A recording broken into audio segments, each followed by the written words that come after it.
Është konfirmuar Badra e Bari Murtaj ose ruminantëve të vegjël në zonën Libohovës në qarkun e Gjirokastrës. Burime për media se 256 krerë janë vendosur më njëherë në karantinë për të parandaluar përhapjen më tej të infeksionit. Specialistët e shërbimit veterinar janë në terren dhe kanë nisur zbatimin e protokolleve të emergjencës për fshirë dezinfektimin e zonës dhe mbikëqyrjen e rrep të tufave të tjera në afërsi.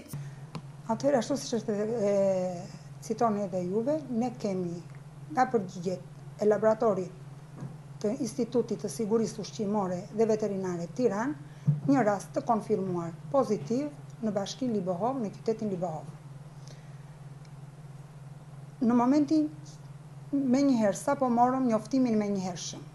Ishte ditë e shtunë, ora 16:30, grupi i punës i përbër nga 3 persona, inspektor në krye të cilit isha dhe vetë, shkuam në fermë dhe kontaktuam pronarin për t'i bërë të ditur rezultatin e analizës dhe për të marrë masat urgjente e cila konsiston në izolimin e tufës dhe në bllokimin e lëvizjes. Këto ishin masat urgjente të cilat mund të mirnim në orët e vona të mbrëmjes. Lajmëruam pushtetin vendor për faktin, lajmëruam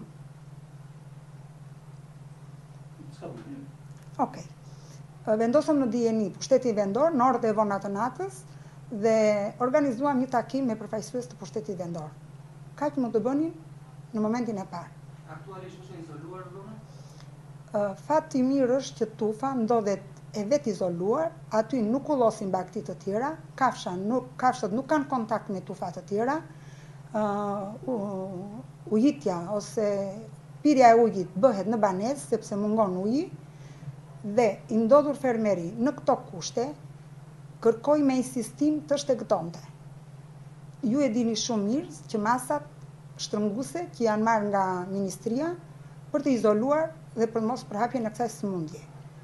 Me insistimin e tij u mor tampon për gjurmëshmëri dhe pasi të dilte përgjigja të cilën shpresonim të vinte negative, ne do të vendosnim për mënyrën se si do të lëviznin kafshët dhe itinerarin që do përshkonin. Përgjigja erdhi pozitive. Në këtë moment ndodhemi para faktit. Tufa monitorohet. Tufa është në karantinë, është e izoluar, janë marrë masa dhe janë ngritur grupet e punës të cilat, juve sapo i pat, do të shkojnë në terren dhe të bëjnë identifikimin e të gjitha fermave duke filluar nga ato që ndodhen më afër Vatrës. Janë caktuar zonat 3 km dhe zonat 10 km. Në zonën 3 km bëjnë pjesë vetëm bashkia Libohov, qyteti dhe fshati në Pravisht. Kurse në zonën 10 km është që nga Pogoni, Dropulli, 2 fshatra të komunës Antigone, Lazarati, në perimetrin në Rezen, 10 km. Sa rrezik ka përhapja e kësaj sëmundje aktualisht po flasim dhe sa krerë ka tufa që është izoluar? Në tufë momentalisht ndodhen 256 krerë, nga të cilat 230 janë të leshta, pjesa tjetër janë të dhishta. Ajo që është nga monitorimet dhe sot, ne shkojmë çdo ditë në orën 5:30 të mëngjesit që bëjmë monitorimin e tufës dhe gjendjen.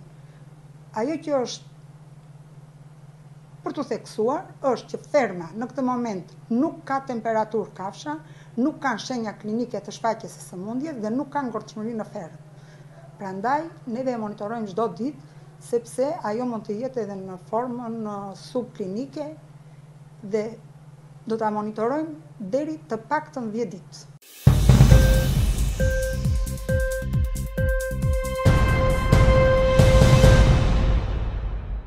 Sektori i blegtorisë është në rënje të lirë si për nga numri i krerëve dhe nga sasia e prodhimit. Të dhënat e reja nga Instat tregojnë për rënje të krerëve në të gjithë llojet e kafshëve për mish dhe qumësh, duke përfshirë edhe pulat.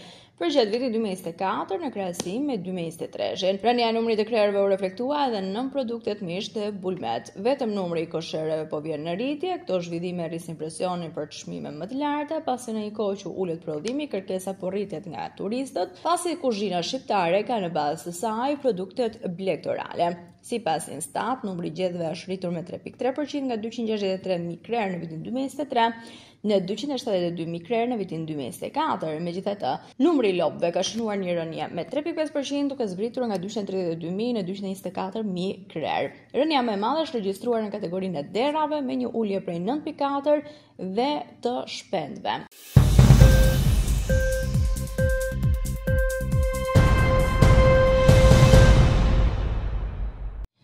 sektorëve të ndryshëm të ekonomisë dhe kërkesa për fuqi punëtore e shtuar ka bërë që vendi ynë të jetë tërheqës për punonjësit e huaj. Shqipëria shihet si një nga vendet me zhvillim ekonomik deri diku dhe interesi i huajve për të punuar ka ardhur në rritje. Janë kryesisht njerëz që vijnë nga vendet e treta. Sipas dhënave zyrtare, fundi vitit 2024 është mbyllur me plot 13.000 të huaj që punojnë në Shqipëri.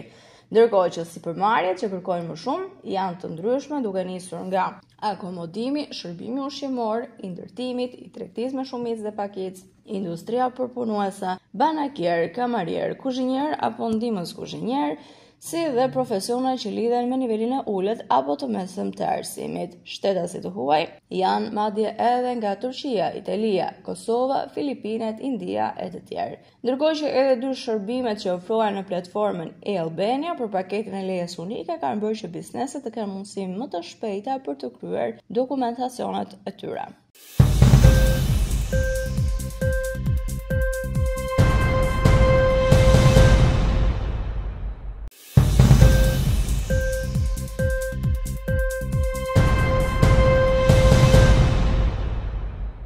Vendet e Bashkimit Evropian dhe Kanadaja pritet të ofrojnë mbi 35 miliardë euro ndihmë shtesë për sigurinë për Ukrainën përgjatë këtij viti, ka thënë sekretari i përgjithshëm i NATO-s Mark Rutte në një konferencë për shtyp përpara samitit të NATO-s në Hag. Kemi dhe mund ta njoftoj tani vlerësimet e reja që tregojnë se aleatët tanë evropian dhe kanadez kanë rritur angazhimin dhe janë zotuar tashmë.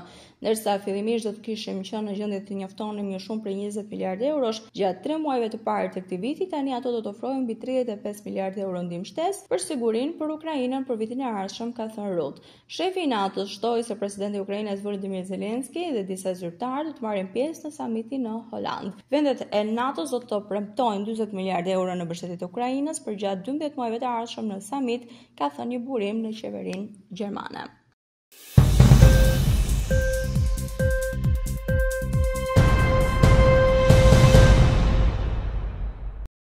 Sirenat janë ndezur sërish në Tel Aviv, disa shpërthime të mbrojtjes ajrore të Izraelit janë dëgjuar mëngjesin e sotëm në Izrael. Beersheva është vendi i goditur nga raketet iraniane, teksa raportohet për 6 të vdekur dhe 5 të plagosur.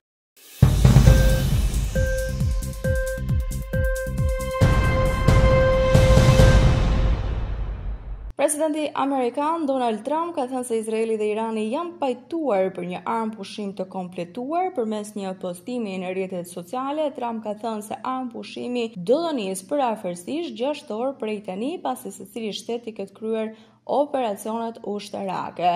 Në njoftimin e Trump janë përmendur disa fate kohore për dhënie fund të armësive, por që brenda 24 orësh lufta zyrtarisht duhet të ketë përfunduar. Postimi Trump është bërë në mesnatë sipas orës lokale. Izraeli dhe Irani nuk e kanë komentuar ende armëpushimin. Presidenti ka quajtur konfliktin mes dy vendeve si lufta 12 ditore dhe kjo është luftë që do të mund të vazhdonte për vite dhe do të shkatronte lidhjen e mesme, por që nuk do të ndodhi kështu sepse ne nuk do ta lejojmë, ka thënë Trump. Katari ka thënë se raketat kanë rrëzuar dhe se situata është stabil, ndërkohë nga ana tjetër ekspertët kanë përshkruar sulmin si te simbolik të kalibruar për dërguar mesazhe vendosmërie. Situata vion të mbetet e rrezikshme në Izrael dhe në Iran.